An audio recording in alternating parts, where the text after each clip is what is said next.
ঠাকুরের জীবন সম্বন্ধে বলছেন স্বামী ব্রহ্মানন্দ মহারাজ।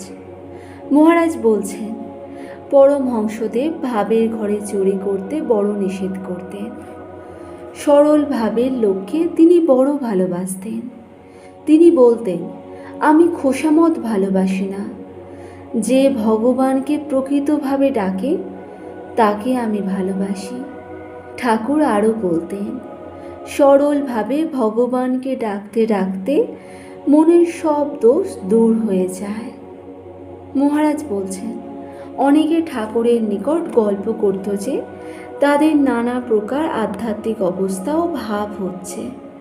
এই কথা শুনে কোনো এক বালক এইরূপ কিছু করে দিতে ঠাকুরকে বিশেষ করে অনুরোধ করে।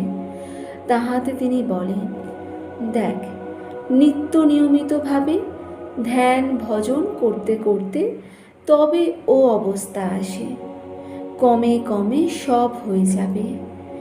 এই ঘটনার 2-1 দিন বাদে ঠাকুর একদিন সন্ধ্যার সময় ভবতারিণীর মন্দিরের দিকে যাচ্ছেন দেখে সেই বালকও তাঁর পিছনে পিছনে গেল। ঠাকুর বরাবর ভবতারিণীর মন্দিরে গিয়ে প্রবেশ করলেন। বালক মন্দিরের কাছে গিয়ে ভিতরে প্রবেশ করতে সাহস না পেয়ে সম্মুখে নাট মন্দিরে বসে ধ্যান করতে লাগলো। কিছুক্ষণ বাদে হঠাৎ সে দেখতে পেল যে কোটি সূর্যের ন্যায় একটা উজ্জ্বল জ্যোতি গর্ভ মন্দির থেকে বের হয়ে তার দিকে ছুটে আসছে। তখন সে ভয়ে নাট মন্দির থেকে ছুটতে ছুটতে ঠাকুরের ঘরে পালিয়ে এলো। ইহার অল্পক্ষণ পরে ঠাকুর ভবতারিণীর মন্দির হতে ফিরে এসে বালককে তার ঘরে দেখতে পেয়ে জিজ্ঞাসা করলেন, কি রে, সন্ধ্যার সময় ধ্যান করতে বসেছিলি? বালক উত্তর দিলে, হ্যাঁ, এবং ধ্যান করতে বসে মন্দিরে জ্যোতি দর্শন ও ভয়ে পালিয়ে আসা ইত্যাদি ঘটনা আনুপূর্বিক ঠাকুরের নিকট বলল। এই সব কথা শুনে ঠাকুর বললেন, তুই বলিস কিছু দেখতে পাই না, ধ্যান করে কি হবে? আবার কিছু দেখতে পেলে পালিয়ে আসিস কেন? ঠাকুর রাত্রে 1-8 ঘন্টার বেশি প্রায় ঘুমাতেন না। কখনো সমাধিতে, কখনো সংকীর্তনে, আবার কখনো বা হরিনাম করতে করতে রাত কাটিয়ে দিতেন। কখনো কখনো দেখেছি 1 ঘন্টা 1.5 ঘন্টা কাল সমাধিস্থ হয়ে রয়েছে।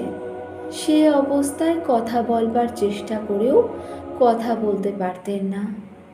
সমাধি থেকে নেমে আসবার পর বলতেন, দেখ, ও অবস্থায় মনে করি তোদের অনেক কথা বলবো, কিন্তু তখন যেন আমার কথার ঘর বন্ধ হয়ে যায়। মহারাজ বলছেন, সমাধির পর বিড়বিড় করে বলতেন, মনে হতো যেন কারো সঙ্গে কথা বলছেন। শুনেছি পূর্বেই প্রায় সমাধি অবস্থায় থাকতেন।